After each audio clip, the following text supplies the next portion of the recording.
You've likely seen the names of Congresswomen Rashida Tlaib and Alexandria Ocasio-Cortez, as well as Senator Bernie Sanders, make headlines in recent months, especially when it comes to one topic: socialism.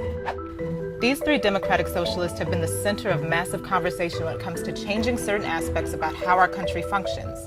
Even President Trump has put his 2 cents in on Twitter about their so-called socialist and communist ways and how they would hurt our democracy. And it's true that all three politicians do support implementing socialist programs into America's economic system. Can socialist policies really help and further American society? The short answer to that? Yes, but here's the thing. Capitalism at its core creates an enterprise society. You have the power to build and own your own business and company and gain wealth from that ownership. But when businesses become more profitable and strengthen into corporations, so does their influence in society. And they can choose to funnel that influence into politics. Corporations often hire lobbyists to persuade lawmakers and regulatory agencies to create or lift policies and laws that benefit their interests. Big coal, oil, and gas can spend millions lobbying to block or control climate change policies.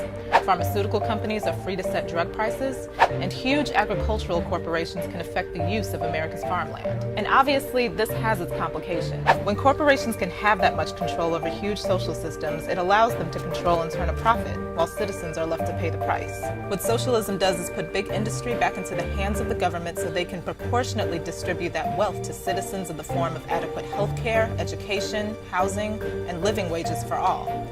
That's exactly what other developed democracies like Denmark, Norway, Sweden, France, and Canada have done. And it's also the very mission that Sanders, Tlaib, and Ocasio-Cortez seek to accomplish. They support implementing policies like universal health care, fair living wages, and free public college education.